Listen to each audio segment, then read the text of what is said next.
दोस्तों, जानवरों की हरकत हमें कभी भी हैरान परेशान करने में कोई कसर नहीं छोड़ती। जैसे कि क्या आपने कभी किसी गधे को इतने गुस्से में देखा है या फिर किसी भेड़िए को फार्म में घुसकर शिकार करते हुए देखा है? तो बस हम समझ गए आपने अभी तक कुछ भी नहीं देखा और इसलिए इस वीडियो को आखिर तक देखना। सबसे पहले तो इस तेंदुए को देखो, जिस गाय को सड़क किनारे बने बैरियर के नीचे से गर्दन पकड़कर खींचने में लगा है। अब हमें ये तो नहीं लगता कि ये तेंदुआ इस गाय को बैरियर के नीचे से खींच पाएगा, क्योंकि गाय का साइज काफी बड़ा है। लेकिन तेंदुआ इतना बेवकूफ भी नहीं है, क्योंकि हमें लगता है तेंदुआ बस इस गाय का गला चोक करके इसे मारना चाह रहा है। और बाकी तो आप जानते ही हैं। आखिरकार सांस रुकने की वजह से गाय जमीन पर गिर जाती है और अब लगता है कि गाय बैरियर के नीचे से निकल जाएगी। अब यहाँ ये तेंदुआ इतनी तेज इस सुअर का शिकार करता है कि हमें तो छोड़ो, सुअर को भी इस बात की हवा तक नहीं लगती।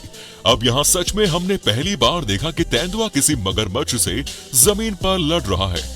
तेंदुआ कुछ हमला करता है मगरमच्छ पर, लेकिन पानी के इस जल्लाद को कुछ खास फर्क नहीं पड़ता, इसलिए तेंदुआ भी पीछे हटना ही सही समझता है। दोस्तों, वैसे तो शेर को आपने जल्दी कभी पेड़ों पर चढ़ते नहीं देखा होगा, लेकिन ये शेर कुछ ज्यादा ही भूखा है और बंदर की भी फटी पड़ी है, क्योंकि भागने का कोई भी तरीका नहीं था और आखिरकार दोनों शेर मिलकर इस बंदर को पेड़ से नीचे गिराते हैं और फिर मजे से खाते हैं। अभी आपने देखा कि शेर कैसे एक झटके में बंदरों को मार देते हैं, लेकिन यहाँ तो शेर जैसे इस बंदर को मारना ही नहीं चाह रहा, बस इसे दर्द दे रहा है।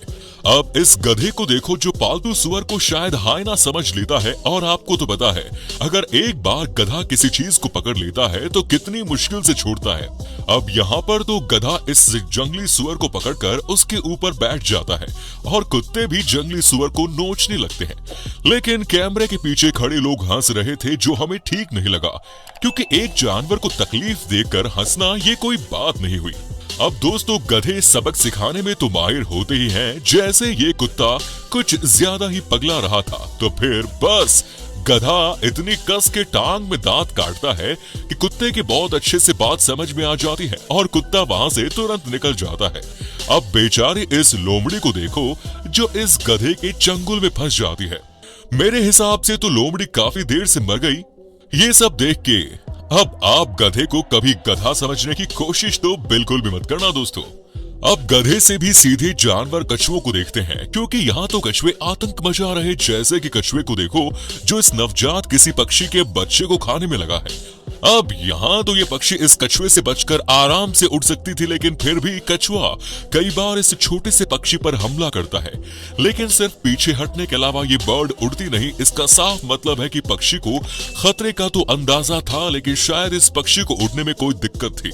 अब ये क्लिप तो हमारे भारत के एक नेशनल पार्क की है, जहां जब ये कुत्ता टाइगर की जनगणना करते एक टाइगर के पास पहुंचता है, तो शायद टाइगर को कुछ याद आ जाता है और बेचारा कुत्ता बेमौत मारा जाता है। और आप खुद ही देखो, इतने विशाल टाइगर के आगे ये बेचारा कुत्ता कहां से टिक पाएगा।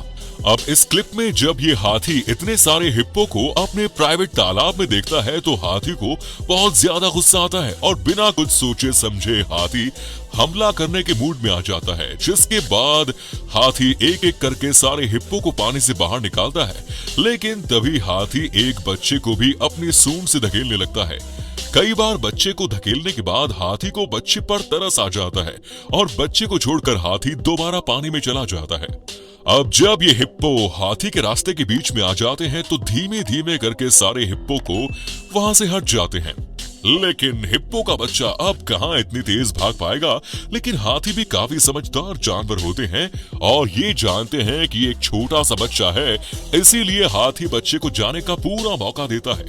अब इस हाथी के सामने तो ये हिप्पो जैसे छोटे छोटे सुअर की तरह लग रहे, सच में ये हाथी काफी बड़ा है। खैर, हिप्पो भी इस हाथी से काफी डरे हुए थे, लेकिन जैसे ही हाथी अपनी ताकत का प्रदर्शन करके पेड़ को गिराता है, वैसे ही हिप्पो डर के मारे वहां से भाग निकलते हैं। अब दोस्तों, जैसे ही ये सीगल इस बतख के बच्चे को पकड़ने के लिए आती है, तो बतख भी पूरी तैयारी में थी और बतख पासा पलट देती है, क्योंकि सीगल आती तो है लेकिन वापस उड़ नहीं पाती। और यहाँ पर भी बिल्कुल यही होता है। मतलब बतख इतना मार मारती है इस सीगल को कि सीगल आती तो उड़कर है, लेकिन जान बचाने के लिए तैर कर वहां से भागती है। अब यहाँ पर भी ये सीगल काफी बुरी तरह इस बतख से मार खाती है। लगता तो ऐसा है कि इन सीगल ने काफी बच्चे पहले बतख के मारे हैं, इसलिए बतख भी अब इनसे लड़ने के लिए हर समय तैयार रहती है। अब इस चील को देखो जो इस बड़े साइज के बतख को बिल्कुल किसी शेर की तरह गर्दन पकड़कर मार रही है। अब चील से कहां ये सब पंगा ले पाएगी। अब यहाँ पर भी ये चील इस बतख को मारकर उठाकर सेफ जगह पर ले आई और अब बड़े आराम से इसे खाएगी। लेकिन यहाँ पर जब ये चील इस बतख को मारने की कोशिश करती है तभी कुछ गूस बतख की मदद करने आ जाती है, जिससे चील तुरंत बतख को छोड़कर वहां से उड़ जाती है। अब जो गूस बचाने आया था बतख को, उनमें से एक इस चील को मिल जाता है। खैर बेचारा गूस बचने की तो बहुत कोशिश करता है, लेकिन चील आखिरकार इसे मार ही देती है। दोस्तों, हायना से भी कोई खतरनाक जीव होता है तो वो सिर्फ और सिर्फ जंगली कुत्ते ही होते हैं, क्योंकि ये कुत्ते हायना जैसे जानवर से भी उनका खाना चुरा लेते हैं। और सच में अगर एक दो हायना होते हैं तो ये भी जंगली कुत्तों से बहुत डरते हैं। जैसे कि यहाँ देखो, इस हायना की शक्ल देखकर आपको अंदाजा हो जाएगा कि ये कितना डरा हुआ है। लेकिन कुत्ते भी बड़े चालाक होते हैं साहब, क्योंकि कुत्ते इसे परेशान तो करते हैं लेकिन बहुत ज्यादा पास इस हायना के नहीं जाते, क्योंकि हायना का बाइट फोर्स इन कुत्तों से कई गुना ज्यादा होता है। अब पता नहीं हायना इन कुत्तों से बच पाएगा या नहीं, लेकिन हाँ, अगर शेर होता तो अब तक इस हायना का काम तमाम हो गया होता। यहाँ पर इस हायना को इन कुत्तों ने घेर लिया है। अब बेचारा हायना अपना पिछवाड़ा बचाए या फिर अगवाड़ा, बेचारे के कुछ समझ में नहीं आ रहा।